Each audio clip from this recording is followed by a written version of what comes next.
Tout est super génial. Tout est cool quand on est énorme. Hey! Bonjour et bonsoir tout le monde et bienvenue dans ce nouvel épisode de Ciné Info. Quoi? Non. Qu'est-ce que tu fous là? Tu vois pas que je suis en train de tourner là?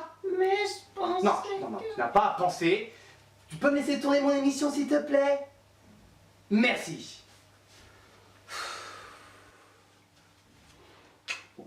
Commençons. Feel it coming in the air, hear the screams from everywhere.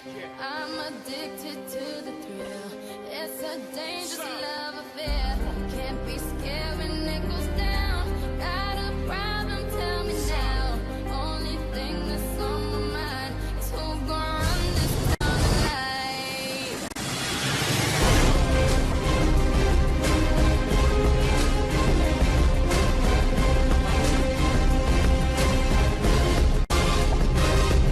Who's gonna run this town tonight?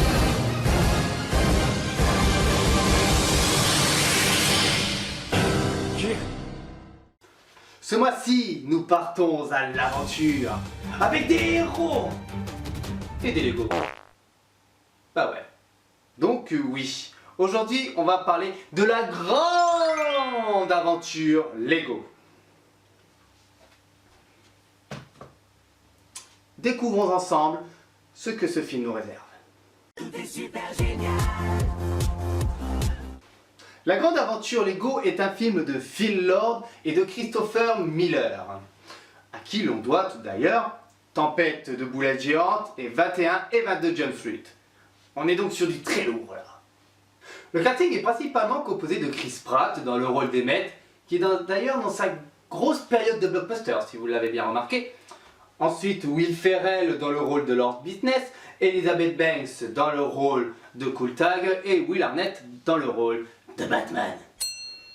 I'm Batman. D'ailleurs, en ce qui est des doubleurs françaises, nous retrouvons Arnaud Ducret pour la voix d'Emmett et pour la voix de Cool Tag, nous avons...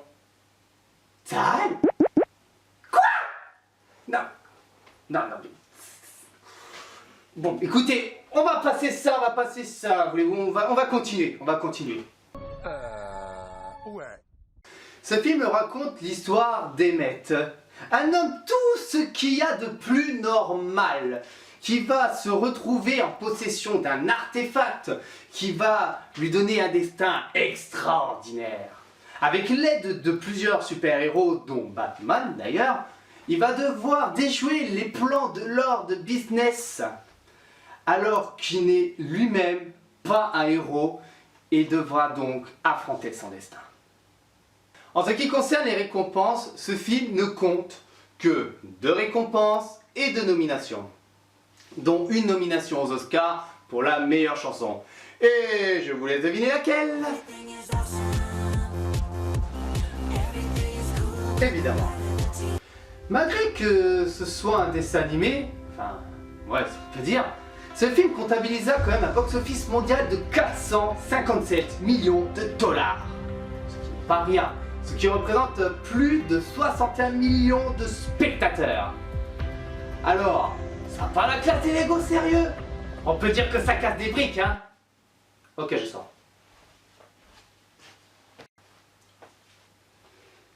Nous avons fini avec les renseignements. Maintenant, dirigeons-nous sur les anecdotes que ce film a connues. Tout est super génial. Pour ceux qui l'ignorent, pour les besoins du film, ce sont 15 millions de briques Lego qui ont été utilisées. Là.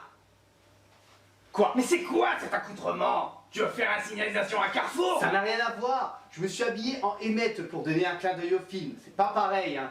D'ailleurs, vous me direz en commentaire si cette idée vous plaît ou pas. T'as que ça à foutre, sérieux? Bon, arrête de rager là. T'as peut-être des anecdotes à nous dire. J'ai qu'à lire ton prompteur pour les anecdotes, tu penses les connaître? Merci d'avoir dit à tout le monde comment je procédais. Mais tout le monde le voit bien que tu lis! Bref, lis alors. Oh.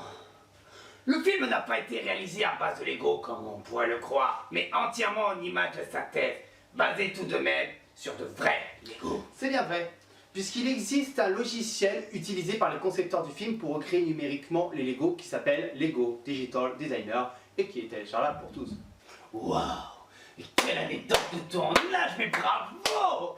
J'espère que le suivant relèvera le niveau, hein. Bon, le plus stressant n'était pas de modéliser les Lego, non. Mais le look des personnages comme les cornes de Lord Bustef qui devaient être droites ou penchées, ou les chaussures du mage. Attends, quoi? Bah oui, apparemment, il ne savait pas quelle couleur lui mettre. Tu me prends pour un con, là? Non mais, genre, t'avais remarqué, toi, qu'il avait des chaussures, toi? Mais faut en sorte de ses priorités, merde! Non, là, c'est bon, là, quoi. Non, mais c'est quoi ces anecdotes de merde? Putain, C'est quoi, cette truc, merde, là? Oh là! Non. Non, mais sérieusement, là, Toujours pas. oh. Retournez.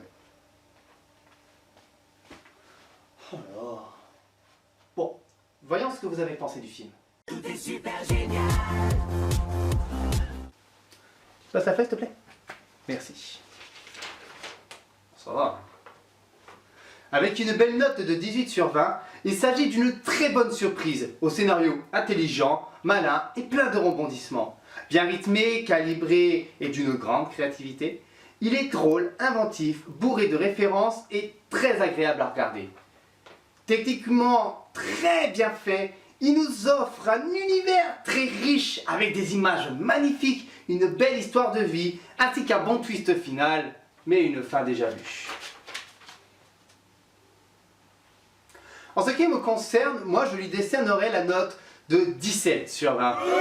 Bon, ça va, hein? Je suis en train de critiquer là. Pour Dieu, va. Donc, je disais que moi je lui décerne la note 17 sur 20, car oui, c'est une très grande surprise. Oui, on ne dirait pas une publicité d'1h30, il n'y a rien à dire là-dessus. Mais quand vous dites qu'il est drôle, ouais, on sourit, on rigole à quelques blagues, mais voilà quoi, c'est pas un film comique non plus. Mais sinon, en termes d'aventure, en termes de rebondissement, c'est vrai qu'il y en a énormément. Mais sincèrement, je trouve que c'est plus une histoire, voilà, c'est vrai que pour les gamins que plutôt pour un adulte, mais c'est quand même très agréable à regarder, surtout pour le twist final, qui franchement, on s'y attend pas. Mais la fin, elle est déjà vue des centaines et des milliers de fois. Un homme ordinaire qui devient un héros, puis un anti-héros, et qui redevient un grand héros. Ça, on a déjà vu ça des milliers de fois au cinéma, faut pas me raconter de conneries quand même. Donc voilà pourquoi je lui donne la note de 17 sur 20. Et est-ce que je vous le conseille? Mais bien sûr que oui, je vous conseille de le voir et de le revoir. D'ailleurs, moi j'ai acheté le Blu-ray déjà pour l'émission, mais aussi parce que c'est quand même un très bon film.